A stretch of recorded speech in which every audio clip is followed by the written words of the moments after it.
দর্শক, এই মুহূর্তে আমি আছি বসুন্ধরা কিংস অ্যারেনায়। এখানে এখন অস্ট্রেলিয়া দলের প্র্যাকটিস সেশন চলছে এবং আপনাদের একটু জানিয়ে রাখি যে আগামীকাল অস্ট্রেলিয়া এবং বাংলাদেশের মধ্যকার ম্যাচ অনুষ্ঠিত হবে। আপনাদের যদি আমি একটু পেছনটা দেখাই,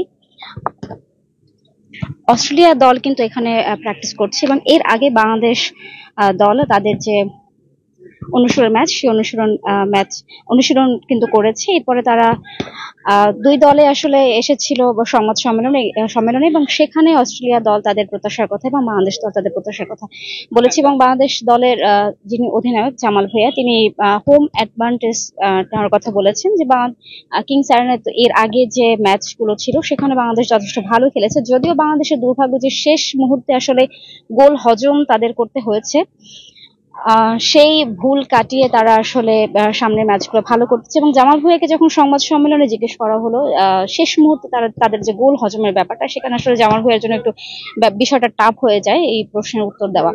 ওয়ালটন ফ্রিজ কিনে অনেকের মতো আপনিও হয়ে যেতে পারেন মিলেনিয়াল। সেরা পণ্যের সেরা অফার। দর্শক, আপনাদের একটু জানিয়ে রেখে যে 2026 ফিফা বিশ্বকাপ এবং 2027 এশিয়ান কাপের যৌথ বাছাইয়ের ম্যাচ খেলতে কিন্তু এখন ঢাকায় এসেছে অস্ট্রেলিয়া দল। এবং গতকাল দুপুরে হযরত শাহজালাল আন্তর্জাতিক বিমানবন্দরে এসে তারা আসলে পৌঁছে এবং আজকেই তারা আসলে অনুশীলন করছে এবং আগামীকাল বসুন্ধরা কিংস অ্যারেনায় তারা বাংলাদেশের মুখোমুখি হবে।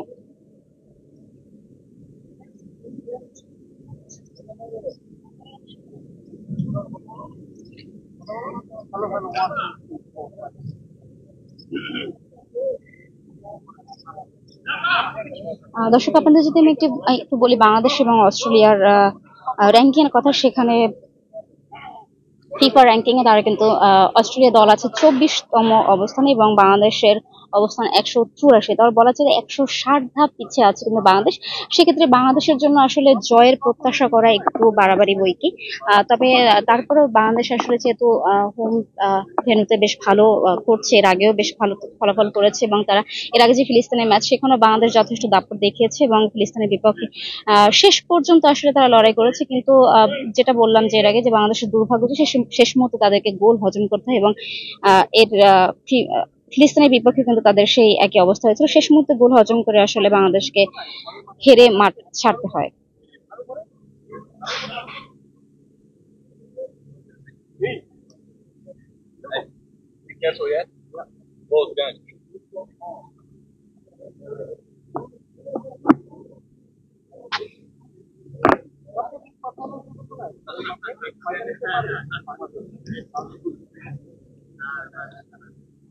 এর আগে বাংলাদেশের বিপক্ষে কিন্তু অস্ট্রেলিয়া এবার চতুর্থবারের মতো তারা খেলছে এবং এর আগে যে 3বার অস্ট্রেলিয়ার বিপক্ষে বাংলাদেশ মুখোমুখি হয়েছে এবং প্রতিবারই কিন্তু আসলে বাংলাদেশ তেমন কোনো প্রতিরোধ করতে পারেনি। এর আগের যে ম্যাচটা, যেটা বললাম যে এর আগের ম্যাচ কিন্তু বাংলাদেশ 7-0 গোলের একটা বড় ব্যবধানে হেরেছিল এবং সংবাদ সম্মেলনে কিন্তু জামাল ভাই আসলে এই হারের কথা বলেছেন যে এই হারটা আসলে অপ্রত্যাশিত ছিল, একেবারে বলা যায় যে বিপর্যয় বাংলাদেশ ফুটবলের জন্য। এবং সেই হারের বৃত্ত থেকে বের হয়ে আসলে তারা চাচ্ছেন যে এই ম্যাচটা হোম অ্যাডভান্টেজ কাজে লাগিয়ে তারা ভালো কিছু করবে।